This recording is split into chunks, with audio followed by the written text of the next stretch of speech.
नमस्कार। साहित्य सृजन के मायने क्या हैं?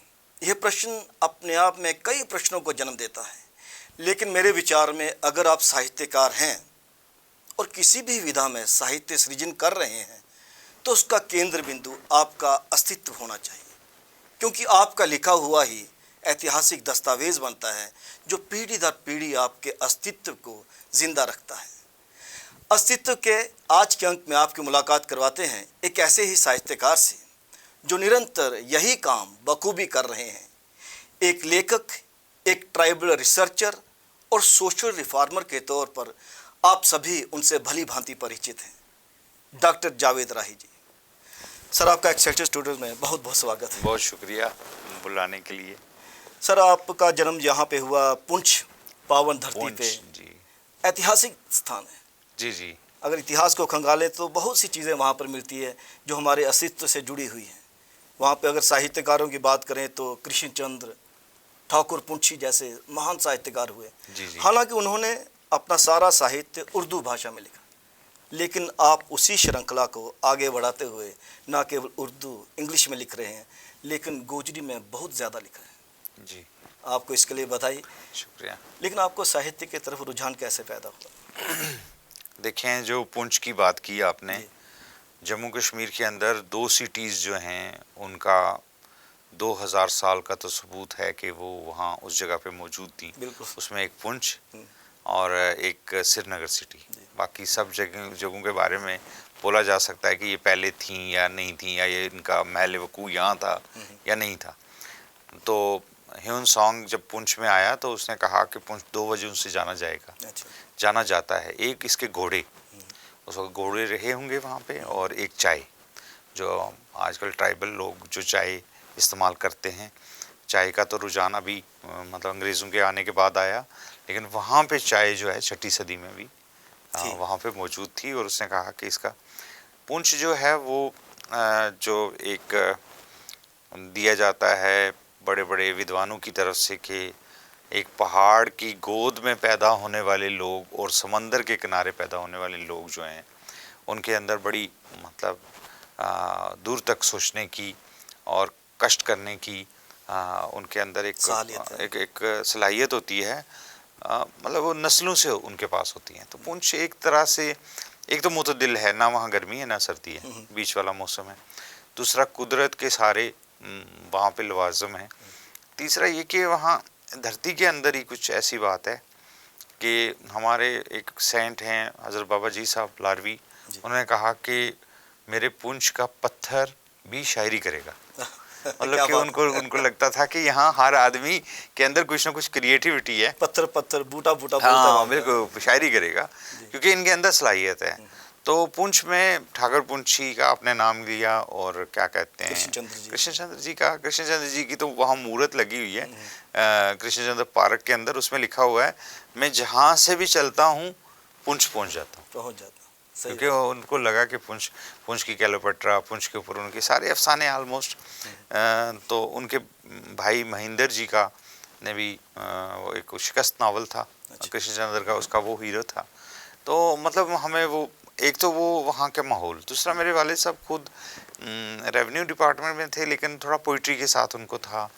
तो घर में मतलब किताबें वगैरह थीं, और स्कूल्स में जो है वो प्रैक्टिस करवाई जाती थी कि आप कोई शायरी बोलें, एक्स्ट्रा करिकुलर हाँ आप कोई शायरी बोलें, आप कुछ। और लाइब्रेरीज बहुत रिच, मतलब पुंछ कॉलेज की लाइब्रेरी, पुंछ की डिस्ट्रिक्ट लाइब्रेरी, उसके बाद स्कूलों की लाइब्रेरी काफ़ी रिच, मतलब काफ़ी अच्छी किताबें उन्होंने लेके रखी हुई थी।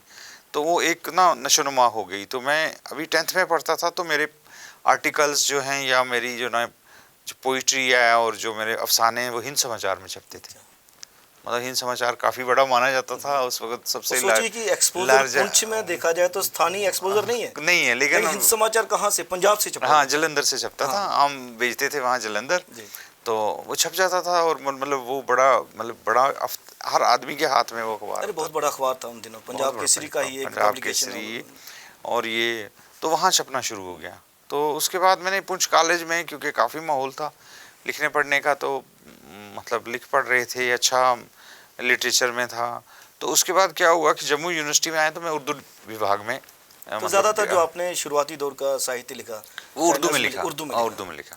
लेकिन तो आपने जो मुझे रिसर्च की है हाँ वो बाद 6 लैंग्वेज, ट्राइबल लैंग्वेजेस पे की। हाँ वो फिर यहाँ आया ना जम्मू यूनिवर्सिटी में, तो यहाँ उर्दू में मैंने एमए में, हालांकि मेरी लॉ में भी सिलेक्शन हुई, एजुकेशन में भी और उर्दू में भी। मैं किसी से पूछने गया तो उसने कहा जी कि लॉ में आप क्या करोगे, उसमें 5 साल की 4-5 साल लग जाते हैं, फिर इस्टेब्लिश होना, तो आपको उर्दू में जाएं, क्योंकि उर्दू में आप अगर ऊपर लेवल पे चले गए तो उर्दू में। अभी मैं मास्टर्स कंप्लीट ही कर रहा था कि एकेडमी में रिसर्च असिस्टेंट गोजरी की है ना पोस्ट निकली, तो मैंने भर दिया ऐसे ही मजाक मजाक में, तो सिलेक्शन होगी तो मैं श्रीनगर ज्वाइन कर लिया।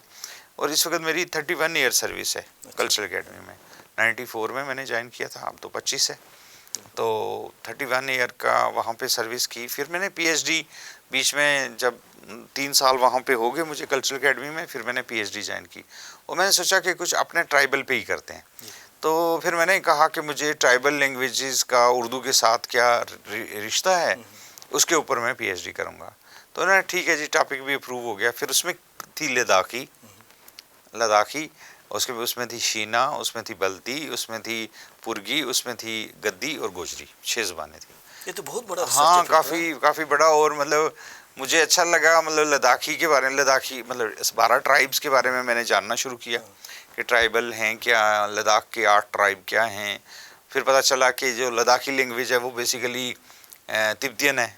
हाँ मतलब तिब्बत में बॉर्डर के साथ लगता है वो सारा। हाँ तिब्बतियन का मतलब तिब्बतियन ही बोली जाती है, तिब्बतियन डिक्शनरी है, तिब्बतियन ग्रामर है, तो वो यहाँ लद्दाखी बोलते हैं उसको, हम लोग उसको लद्दाखी बोलते हैं, लेकिन वहाँ तिब्बतियन है। तो इसी तरह बाकी तिब्बतियन लैंग्वेजेस और दूसरा उनका क्या लिंक है और गुजरी का। तो उससे फिर आते आते मैं जो है ना फोकस अभी मैं ढूंढ रहा था उन दिनों कि मैं किस चीज़ पे फोकस करूं।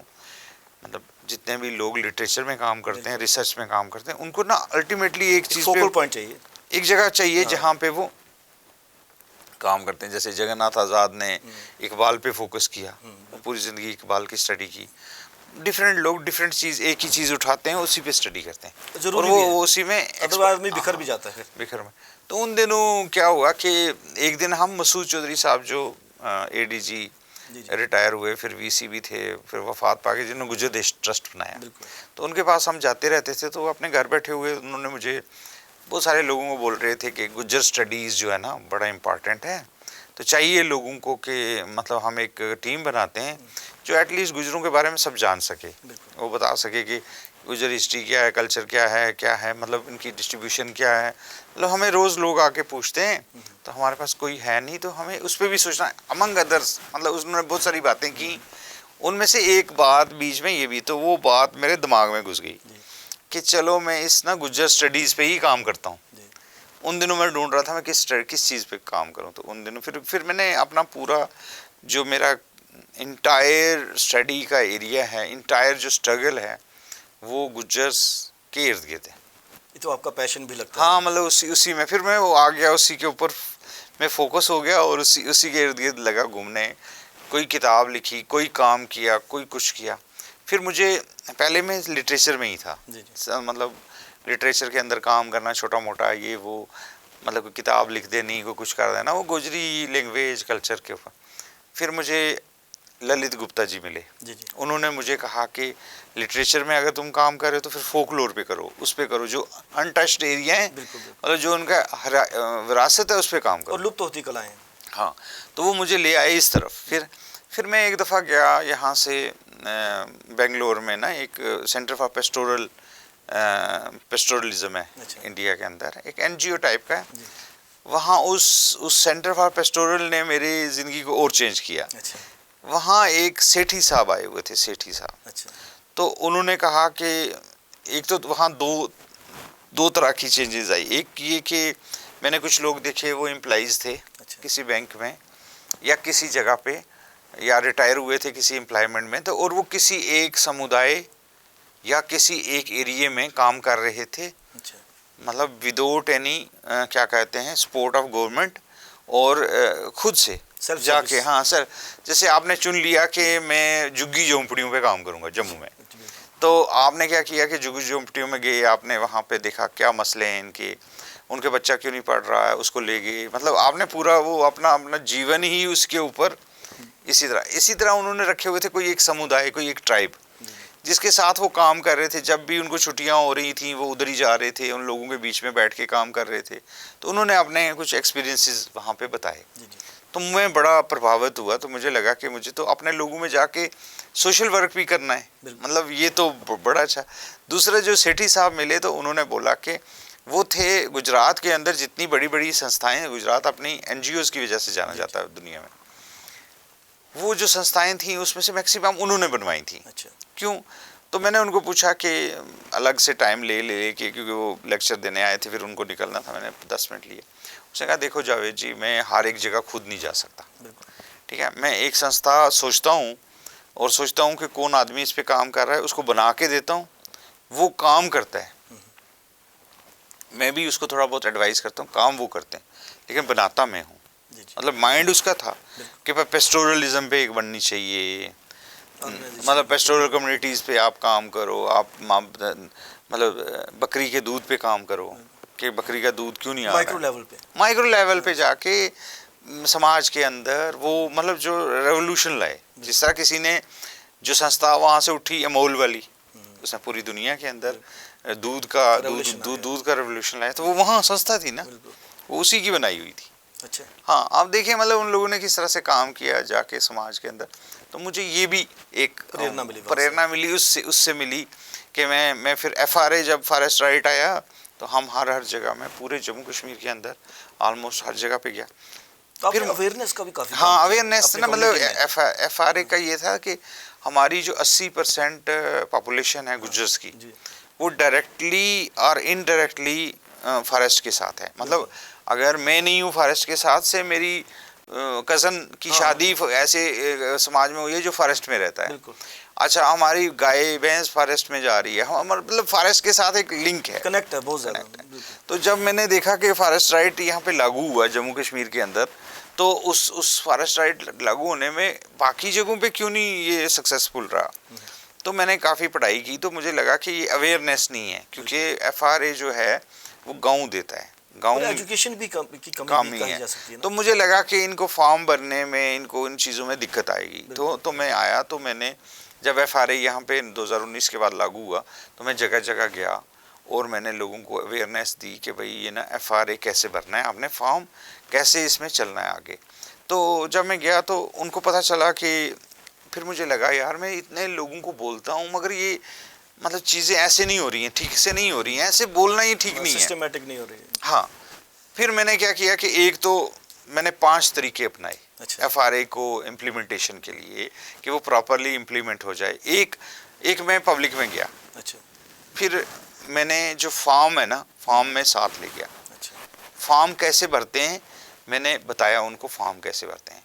फिर मुझे लगा कि ये ना फॉर्म ऐसे बोलना चलो ठीक है, लेकिन इस तरह से ये याद नहीं रहेगा इनको, तो सब तक तो मैं पहुँच। फिर मैंने YouTube जो मेरा चैनल है उसका मैंने सहारा लिया। मैंने क्या किया, वीडियोस बनाए जैसे जिसमें जी आओ तुमना फार्म फॉरेस्ट राइट को फार्म भरनो सिखावा। उसमें ऐसे फार्म चढ़ता है तो हम लिखते हैं, उसमें उर्दू में भी बनाया था, तो उसमें लिखते हैं कि इसमें ये लिखो, इसमें ये लिखो, इसमें ये लिखो। बहुत हेल्प मिली। हाँ, तो उसके साथ साथ मैंने एक फॉर्म भरा हुआ, उसकी लिंक में डाल दिया, जो एकेडमिया में उसका लिंक था कि वो उस पर टच करेंगे तो वहाँ पे खुलेगा PDF और वो उनके मोबाइल में लोड हो जाएगा फॉर्म, उसको देख के वो फॉर्म भर सकते थे। फिर मैंने सोचा कि चलो ये तो हो गया, मतलब पब्लिक में भी चला गया, सोशल मीडिया पे भी चला गया और फॉर्म भी भर के दे दिए।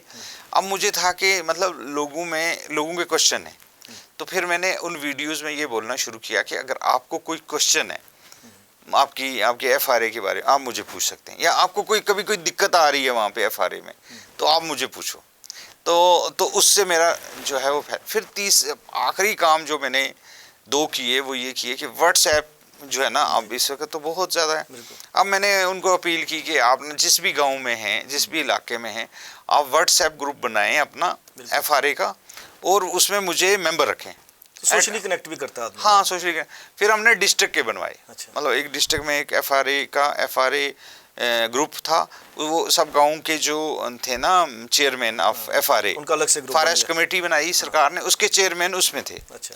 कोई भी चीज़ डालनी उसमें डालनी, जैसे वीडियो डाली तो वो एकदम से चली जाती है। फिर आखिरी काम जो बड़ा किया वो ये कि यहाँ एक्सेलशर में या दूसरी जगह पे, यहाँ अंग्रेजी में आर्टिकल क्यों लिखे? क्योंकि ब्यूरोक्रेट जिनको लागू करना है उनको तो पता होना चाहिए ना। बिल्कुल। तो उसके लिए फिर यहाँ मतलब एक्सेलशर के ज़रिए और दूसरे अखबारों के ज़रिए हमने तो सोशल सर्विस करने के लिए आपने प्रिंट मीडिया का हाँ, फिर मैंने एक किताब लिखी, किताब बनाई, tribal rights, a hand book for forest developers. अच्छा।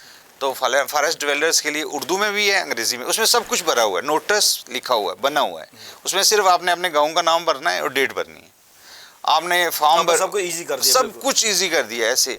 मतलब रेजोल्यूशन जो ग्राम सभा लिखती है, मतलब ग्राम सभा की मीटिंग होगी और वो जो chairman, most of the chairman जो हैं वो अनपढ़ हैं, तो उनको बनाया हमने, एक वो बना के दे दिया। मान लो आपका गांव है और आपने जंगल के बीच में से ले जानी है सड़क, तो वो FRA के तहत होती है, फॉरेस्ट राइट। वो कैसे रेजोल्यूशन बनाए, रेजोल्यूशन बनाए, सब लोग साइन करेंगे उसके, वो मैंने मतलब सारी चीज़ें मैंने ना एक स्ट्रीमलाइन की, स्ट्रीमलाइन। फिर मैं जब दिल्ली में गया ये नया FRA के ऊपर, तो मैंने उनको बोला, मतलब उन्होंने लिखा था a case study of Jammu and Kashmir. मतलब मैंने उस पर बोलना था मैंने क्या किया, क्योंकि पूरी सक्सेस स्टोरी, हाँ मेरी सक्सेस स्टोरी थी कि मैंने कैसे सक्सेस पाई कि इस वक्त ट्राइबल को ज़्यादा नॉलेज है देन द डिपार्टमेंट्स, जिनको इम्प्लीमेंट करना है, जिनको इम्प्लीमेंट उनको कम नॉलेज है। फिर मैंने सोचा यार चलो इतना तो करते हैं, एक किताब छापते हैं। किताब में मैंने सोचा चलो ये फॉरेस्ट डिवेलपर्स के लिए। फिर मैंने सोचा यार जो गवर्नमेंट ऑफ इंडिया में डिफरेंट चीफ सेक्रेटरीज ने चिट्ठी लिखी और वहाँ पे उन्होंने जवाब दिया कि क्या किसी के पास अगर रेवेन्यू लैंड है उसको हम दे सकते हैं, क्या ये चीज़ ऐसे, उन सब का जवाब है उसमें। तो वो जो जवाब हैं वो भी रखे हुए हैं बीच में, ताकि मेजर पार्ट उसका अंग्रेजी में है, क्योंकि वो है इनके लिए जो इम्प्लीमेंट जैसी जो उर्दू वाला पार्ट है वो है गाँव के लिए, कि वो उसको देख के वो। और मैंने गद्दियों की, मैंने दूसरे ट्राइब जितने भी जम्मू कश्मीर में 12 ट्राइब हैं, सबकी हेल्प हुई फिर उससे। फिर मतलब उसका ये निकला कि tribal affairs department government of India ने एक प्रोग्राम किया हुआ था पंचायत भवन में। तो वहाँ सरपंच बुलाए हुए थे सारे। तो मुझे ट्राइबल अफेयर के शाहिद साहब थे, तो उनके साथ कबीर साहब थे, उन्होंने कहा आप एक लेक्चर दे दिए FRA पे, फॉरेस्ट राइट पे। तो मैं आया वहाँ, नेशनल ट्राइबल रिसर्च इंस्टीट्यूट की जो हेड है मैडम, वो भी बैठी हुई थी। मैंने उनको बोला कि जो लोग मुझे फॉरेस्ट राइट की वजह से जानते हैं वो ज़रा हाथ खड़ा करें, ताकि मुझे पता लगे कि मुझे कहाँ से आगे बोलना है। और ऑलमोस्ट मतलब 95% लोगों ने हाथ खड़े किए कि हम आपको जानते हैं। ये दिल को सुकून देने वाली बात है जब आप काम करते हैं। और मेरी बात सुनिए सर, जैसे आप रिसर्च करते हैं, तो रिसर्च यही तो है। बिल्कुल। तो मुझे लगा सोसाइटी को भी फायदा होना चाहिए। मुझे लगा कि मैं पहुंच गया। आपने 25 किताबें मौलिक लिखी, तो उसके साथ ही आप 300 किताबें एडिट की, कंपाइल की। जी हाँ, पता है क्या है, ये मैं एकेडमी में हूँ।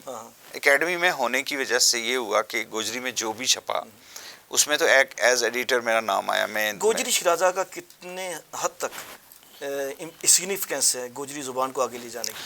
देखिए, जो कल्चरल एकेडमी है ना, जो आइडेंटिटी फॉर्मेशन के इंस्टीट्यूशंस हैं, मान लो गुजर आइडेंटिटी है, डोगरा आइडेंटिटी है, तो डोगरा आइडेंटिटी सिर्फ मतलब लोगों तक नहीं है, बल्कि वो ज़ुबान तक है, वो कल्चर तक है। फिर उसकी प्रोपोगेशन किस तरह से होती है, उसको कैसे मतलब प्रस्तुत किया जाता है, वो है। कल्चरल एकेडमी ने एक काम किया कि जो डॉक्यूमेंटेशन की गोजरी की, मतलब कि कोई राइटर था लिखने वाला, उसको सामने लाया। इस वक्त हमारे पास 350 से ऊपर राइटर। आपने एक बात और मैं दर्शकों के साथ साझी करता चलूँ कि सर ने डिक्शनरी, एक तो हमने बनाई जनाब फोकलोर डिक्शनरी ऑफ गुजर ट्राइब। मतलब कोई वर्ड है, जैसे मतलब से बाल है ना सिर के, मतलब ये बाल का मतलब होता है कि एक जिस्म पे उगने वाली एक उसका मैंने जैसे फोकलोर में इसका क्या मीनिंग है कि मतलब जिसके जिस्म पे ज़्यादा बाल हों उसको किस्मत वाला माना जाता है। अच्छा, मतलब जिसके बाल कम हों उसको कैसा माना जाता है, मतलब ये एक उसमें बिलीफ से ना, तो उसका फोक मीनिंग आ गया। मतलब चांद का एक फोक मीनिंग हो गया कि एक सियारा सितारा है ऊपर आसमान पे, एक आपके साथ कैसे जुड़ा हुआ है कि चांद के घटने बढ़ने पे आप क्या करते हैं, पानी के साथ आपकी क्या वो जुड़ी हुई हैं, तो मान्यताएं। तो उस फोकलोर डिक्शनरी ऑफ गुजर ट्राइब जब मैंने बनाई, तो मुझे लगा यार ये यहाँ नहीं रुकना चाहिए, क्योंकि ये तो कम काम हुआ ना, इंसाइक्लोपीडिया ऑफ हिमालयन गुजर बनना चाहिए। फिर मैंने इंसाइक्लोपीडिया ऑफ हिमालयन गुजर्स बनाया, जिसमें तमाम फोक बिलीफ्स जो हैं, मतलब दरिया है, दरिया से मुतल्लिक के, मतलब दरिया जो है उसके नज़दीक कौन कौन से रिचुअल होते हैं, गुजर लोग कौन कौन से रिचुअल करते हैं। मसलन अगर बहुत टाइम से बारिश नहीं हो रही है, तो दरिया के बीच में कोई जगह होती है जहाँ पे दरिया इधर उधर से जा रहा हो, तो उसको बा बोलते हैं। बीच में एक जगह होती है खाली स्थान होता है दरिया के बीच में, हर जगह होता है। उसके अंदर जाके एक मतलब भंडारा दिया जाता है बहुत बड़ा। तो उसमें क्या होता है कि उस वहाँ बैठ के दुआ की जाती है कि बारिश हो जाए, ठीक है। अच्छा, फिर मगर तूफान आ गया तो उस वक्त जो रिचुअल दिए जाते हैं, मतलब किसी जानवर को लाया जाता है, जैसे भेड़ को लाया और उसको काटा और उसको काट के सीधा दरिया में फेंक देते हैं, मतलब उसको कुर्बानी पेश करते हैं। मतलब सेक्रीफाइसेस हैं, ये तो रिचुअल के हिसाब से आ रही हैं सब। इसी तरह मतलब दरिया, अगर अभी आप बैठे हुए हैं तो अचानक से आपको लगेगा दरिया के ऊपर धुंध आनी शुरू हो गई है, तो सियाने लोग कहते हैं कि भाई दरिया के साइड से हट जाओ, क्योंकि पीछे से सैलाब आ रहा है। क्योंकि पानी का टेम्परेचर ठंडा हो रहा है, पीछे से ठंडी चीज़ें आ रही हैं इसके बीच में, तो ये ऊपर से उबल रहा है, भाप उड़ रही है। तो मतलब ये चीज़ें जैसे मौसमों से मुतल्लिक है। मतलब हमारे यहाँ कहते हैं कि अगर डूबती तरफ से ना बादल होंगे तो इसका मतलब है बारिश होगी। अगर आप देख रहे हैं ऊपर बादल हैं और आप अंदाज़ा लगाते हैं कि बारिश होती है कि नहीं होती है, तो हमारे ट्राइबल कहते हैं कि तितर खंबो, मतलब तीतर के परों जैसा अगर बादल होगा तो वो तो टलेगा नहीं है। हमारे में कहते हैं कि सीमी बारिश अगर जुम्मे को लगेगी छोटी छोटी, तो वो फिर 8 दिन रहेगी। चढ़ी वो जो सीमी है। तो अच्छा, जैसे ये है, क्या कहते हैं, कुंजई चढ़ी, जो नरोज के आसपास होती है, नरोज के आसपास होते हैं जब दरख्त वगैरह लगते हैं, उसको कुंजई चढ़ी बोलते हैं। कि उसमें कूंजें जो हैं, जो बर्ड्स आते हैं उधर से, रशिया से या दूसरी जगहों से, वो माइग्रेटरी बर्ड जाते हैं ना उसमें, तो कहते हैं कि ये हवाएं उनको लेके जाती हैं। हमारे में जैसे, तो ये सारी जो है ना, ये नॉलेज है टोटल, ये सारा, हाँ, ये जो है, ये मैंने इंसाइक्लोपीडिया ऑफ हिमालयन गुजर। फिर मैंने गुजर कबाइल पे किताब लिखी, मतलब हिस्ट्री, कल्चर, फोकलोर, इनके लोकगीत इकट्ठे किए, तो 500 लोकगीत की एक मेरी किताब है, गुजरी फोक सॉन्ग्स की। हमारे में गोजरी लोक कहानी, जो घरों में, जैसे एक बादशाह था वो ऐसे था, या एक लूंबड़ था उसने ये किया, जैसे वो हमारे घरों में होता है, तो वो इकट्ठी की, तो 350 जो है ना लोक कहानी है, वो मैंने एकेडमी की तरफ से छापी हैं, जो मैंने कंपाइल की हैं। उसके अलावा मतलब छोटी छोटी चीज़ों पे भी हमने काम किया, माइग्रेटरी रूट्स कहाँ से जा रहे हैं। अच्छा, हमने एक जगह पे भी करा, जैसे एक गांव के लोग कहाँ जाते हैं, क्या उनका वो करते हैं। जैसे मतलब एक गांव है, जैसे त्रियाठ के लोग जो वहाँ पर ट्राइबल रहता है, वो वहाँ से किस मौसम में मूव करते हैं। मूव से पहले वो क्या करते हैं, मसलन तैयारी का क्या होता है। मसलन उससे पहले वो एक दिन रखते हैं सामूहिक धोना कंबल। ये जो लोइयाँ हैं ना, लोइयाँ बड़े बड़े कुन्ने लाते हैं लकड़ी के, किसी एक पानी के स्रोत के नज़दीक खड़े होते हैं, वहाँ पे वो सारी लोइयाँ धोते हैं इकट्ठे, हाँ, सामूहिक लोइयाँ धोते हैं एक दूसरे के साथ मिलके, फिर वो डाल देते हैं धूप में, वो सूख जाती हैं। मतलब ये उससे पहले की तैयारी है। फिर वो अपने पीर से पूछते हैं कि भाई हम किस दिन मूव करेंगे। हाँ, फिर ये देखते हैं कि भाई मंगल नहीं होना चाहिए, बुध नहीं होना चाहिए, मुहूर्त सा, हाँ, मंगल बुध को देखते हैं। फिर देखते हैं 3, 13, 23 तारीख नहीं होनी चाहिए, 8, 18, 28 नहीं होनी चाहिए, ठीक है। और इन तारीखों को नहीं मूव करेंगे, कोशिश करेंगे कि जुम्मे को ना मूव करें। जुम्मे को ये ठंडा बार मानते हैं। गुज्जर जो हैं उनकी साइकोलॉजी में है कि ये ठंडा बार है, इस दिन कोई काम करेंगे तो वो आस्ता होगा, या पारंपरिक तौर पे जो चल रही है, मतलब ये फेथ हैं, वो मतलब रिलीजन से कहीं टकरा जाते हैं। कोई हमारा फेथ रिलीजन से मैक्सिमम टकरा जाते हैं, लेकिन हमारी सांस्कृतिक विरासत यही तो है। हाँ, वो कहते हैं कि हाँ मूव कैसे। फिर ये कि डेरे में आपस में, मतलब उस इलाके के लोग कितना टाइम को मूव कर रहे हैं, तो वो एक दूसरे से टकराते नहीं हैं, बल्कि उनका अपना माइग्रेशन चलता रहता है। और तो मेरा ये कहने का मतलब है कि ये वो चीज़ें हैं जो डॉक्यूमेंट करनी थी, उनके ऊपर हमने फोकस किया। एकेडमी में भी नहीं, पर्सनली मैंने भी, और मतलब हमने कोशिश की कि मतलब हर एक चीज़ के ऊपर ना माइक्रो लेवल पे जाके काम किया किया जाए। एक हो गया जर्नल के गुज्जर जी माइग्रेट करते हैं जी, वो उधर से उधर जाते हैं, उधर से इधर जाते हैं, ये नहीं है, ये बात यहाँ खत्म नहीं होती है। रिचुअल की मैं बात सुनाता हूँ आपको। मेरी एक किताब आई है पिछले दिनों गुज्जर रिचुअल्स पे, गुज्जरों के रस्म रिवाज, रैतल बैतल। तो उसमें उससे पहले मेरी किताब आई 2000 में गुज्जरों के लोक विरासत। तो लोक विरासत में था 16 पेज का एक आर्टिकल गुज्जरों के रस्म रिवाज, शादी के क्या हैं, बच्चे पैदा होने के क्या हैं, मरने के क्या हैं, 16 पेज में एंड हो गया था। अच्छा। वही किताब इस वक्त 350 पेजेस की है। तो विस्तृत रूप ले नहीं, वो फिर वो ये क्यों होता है, फिर माइग्रेशन के कौन से हैं, फिर मैं औलादी के कौन से हैं, कोठा चढ़ाने के कौन से हैं, मतलब हर एक जगह पे ना रिचुअल हो रहे हैं। मुझे लगता है साहित्य सृजन का मतलब भी यही है कि अगर आप साहित्य सृजन कर रहे हैं तो उसको रेलिवेंट बनाइए अपने अस्तित्व के साथ। बाकी ये है कि मतलब पोइट्री के साथ भी मेरा रिश्ता है ज़्यादा, मैंने रिसर्च पे ही काम किया है। फिर पोइट्री में तो थोड़ा मैंने गोजरी में भी लिखा, फिर पंजाबी में भी लिखा, थोड़ा उर्दू को हमने मतलब उर्दू, हालांकि मैं उर्दू में PhD हूँ लेकिन उर्दू में कम लिखा, लेकिन दूसरी शुरुआती दौर में उर्दू में लिखा। हाँ, शुरुआती दौर में थोड़ा उर्दू ने हमें ना थोड़ा मतलब मैनेज करना सिखाया कि ठीक है रिसर्च कैसे होती है, उर्दू के ज़रिए हमने सीखा, लेकिन हमने इम्प्लीमेंट कराया गोजरी के ऊपर। इस वक्त हमारा 8वें शेड्यूल का चल रहा है दिल्ली के अंदर। हमारी फाइल जो है वो, अगर मैंने उनको कहा कि ये एक अच्छा मौसम है कि अगर आप करवाना चाहेंगे इस वक्त हो जाएगा, क्योंकि इस वक्त चीज़ें हो सकती हैं, मदर टंग्स को प्रेफरेंस प्रेफरेंस दी जा रही है, तो कर देंगे जम्मू कश्मीर के।